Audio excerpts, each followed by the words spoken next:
reason to lose weight. Yeah, it's awful. My thighs rub together. My armpits starting to rub together because I'm so fat. Bro, real niggas know, like the fat niggas know that been through that situation. Bro, your thigh shaving is the worst thing possible. That is the most uncomfortable feeling. And it's not something I would recommend people feeling. Like, you feel like you have to put powder on them. It feels like a light sensation, like a little light burn sensation. It is not the best thing to have. Like, your thigh shaving is not. Life's too short to exercise. I'm just gonna be honest. So many better things to do than exercise. But here's what I'm gonna do. I'm gonna eat these burger and fries. And look at the guy that's in the top right. This is a guy, you go to his oldest video, he is skinny, he's in shape, he's fit. He's not the way he looks now. He became extremely overweight. It became very unhealthy because he does YouTube videos where he eats a whole lot of food. Literally look at his oldest videos, and bro, this nigga gained so much weight. He has to be on these oxygen tanks and on these machines, and he has to do, like, his health is terrible, it's bad. And it's kind of sad because the reason why he's doing this built his channel for eating a whole lot of food. But now he's like, well, this pays my bills and this is part of my job. If I start doing better for myself and start losing weight, what if people start watching my videos? Well, the way I look at it is, I think if he make a second channel talking about his transformation, people will love that. People will literally watch his vlogs, right? And be motivated to see him transform his life and to eat more healthy food. This is crazy. Like, bro, you can go to his oldest video, but he looks completely different and he literally ruined his body because, you know, it's content that eat a whole bunch of food. I'm not getting anything for this day. Maybe have some watermelon. But just look at the lack of respect his wife has for him. I think it's a shame that you cannot commit to a diet. I'm telling you honestly, I do. I agree. And that's why I want to talk about when it comes to like guys, comes to like a woman and attraction to you. Like, let's say the reason why she's having a lack of respect for him is because he's not determined to at least change his situation, right? He's being fat and he's still keeping up the bad habits. Or even you can think of it as with money. Like, females wouldn't mind settling with a man that's like broke or ain't got like that if he's at least on his purpose and trying to figure out how to make bread and he's putting in the work and he's trying to apply here and he's trying to do this. But if you're a man that like ain't got no bread and you're not doing what you got to do to get more bread to improve your situation, then yes, that there will be a lack of respect. There will be a loss of attraction. So basically what I'm saying is, if you're in a shitty situation, do what you gotta do to fix it and at least put in the effort. People will acknowledge that, okay, he's putting in the effort. He may not got a job, but he's applying to jobs every day. He may feel fat and insecure, but he's at the gym all the time. He's doing cardio, he's watching his food, you know what I'm saying? Do those type of things. This is what I'm saying. The exercise is such a conspiracy. They go, Because it's, first of all, unhealthy. You're at the point of your life where you can make a shift. You can either become a healthy adult or you're gonna go like the fat, sorry to say it, but like heart disease, all the shit that come with it. I ain't gonna lie, bro. I would never put myself in a situation where my girl can tell you, well, sorry to say it, and she just literally says the bad shit you've been doing. I would not. I would not put myself in that situation where she'd be like, oh, well, I'm sorry to tell you, but blah, blah, blah, blah, blah, blah, blah. I just start naming a whole bunch of things you're doing wrong as a man. let's say you spend an hour on a treadmill every day. It's a shame that you don't try a little harder. A shame. That's not how you do it. That's how you get heart disease in like 2 years. A shame, it's not bro. a conspiracy. Let me explain why it's a conspiracy. I know you're disappointed in me. Makes me feel ashamed. But I'm ashamed of myself too, because I really do want to be at a healthy weight. Under 3 years of your life walking a treadmill. The worst part about being fat for me is the thyroid. Like, come on, bro. How are you saying working out is a conspiracy theory? How are you saying people are spending 3 hours on the treadmill? Bro, you could just do 30 minutes a day, bro. 30 minutes a day on cardio. And it barely take up your day. But he's complaining about thigh shaving. I know that feeling, right? I know that. I know the feeling when you keep pulling your shirt. When like you're fat and you keep pulling your shirt, I know that feeling.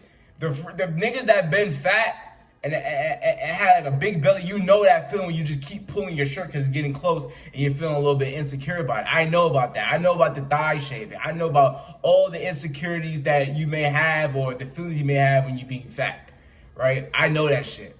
But like he's saying like he feels ashamed, disappointed that he's fat for his wife, but then he's saying it's conspiracy theory, and then people making all these videos. It's like, bro, you gotta pick a side, gang. You gotta pick a side. There's no hair left from the friction. Age 14. Here's the thing: will that exercise extend your life more than 3 years? No. It very well may. I see you like, you know, not being able to wear what you want or being uncomfortable. Yeah, it's awful. My thighs rub together. My armpits starting to rub together because I'm so fat. I can't breathe when I tie my shoes. Life's too short to exercise. I'm just going to be honest. There's so many better things to do than exercise. I mean, I've always wanted to have a jacked Ethan.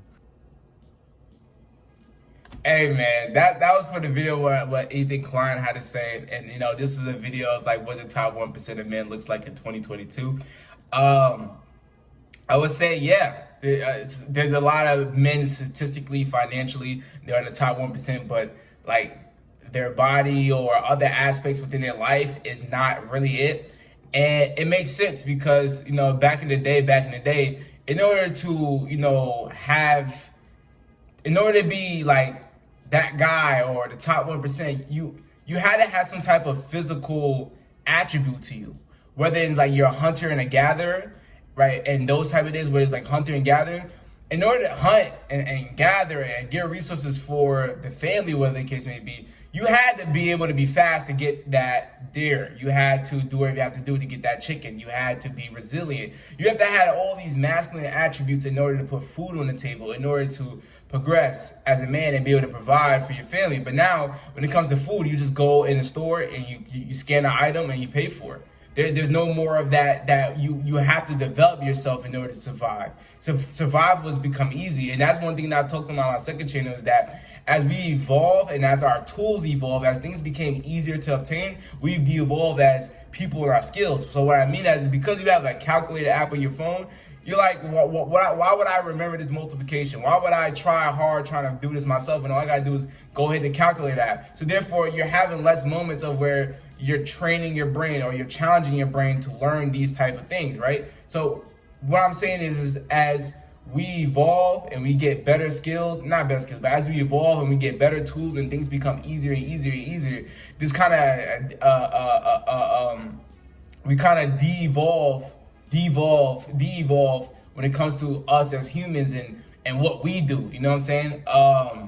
Also, when it comes to like, another thing that I talked on my second channel with comes to transforming your masculine energy, as in, like I said, to get food, all you have to do is scan an item and put it in. But back in the day, a way you was able to transform your energy and have that anger management was through hunting and gathering. Like, if you're going to hunt, you got to be able to have that resilience, that aggression, that assertiveness to be like, you know what I'm saying, I'm going to get that food or whatever the case may be for my family.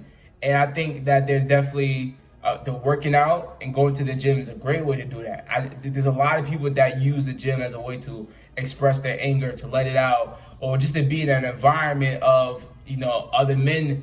It's dope because I've also watched a TikTok where a female was like, in her hometown, she feels the prettiest, but when she went to Miami, she didn't feel like all that. That's good. I think more people should be in situations where they don't have this big ego, where they kind of feel, I wouldn't say inferior, but where they kind of feel like, okay, I'm not the biggest, baddest guy in this type of environment, because then it'll make you want to progress. It'll make you want to improve. If you're the smartest in the room, you're not going to learn anything when you get out that room. That's why I always tell people, like, if you go into a room and you're talking to people and you're the smartest person in the room, yeah, you may be the smartest guy in the room, but you're not going to leave that room with any more information because you're going to be the one that's giving it all. You're going to be one giving all the game, giving all the secrets.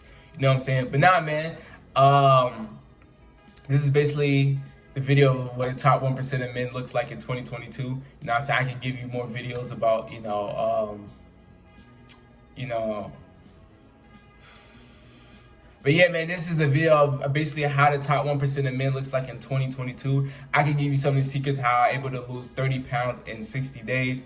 And just, you know, I can do some gym vlogs type shit. I don't know, it can be cringy with, you know, being in the gym with the camera. But nah, man, if you don't know that, my name is vDunkk. I'm a like-minded men and women that wants to progress mentally, physically, financially, and spiritually. If you want to do that, I give you this ticket, become that gym boy. Use it wisely because it's your pre-100K ticket. And I'm out, okay?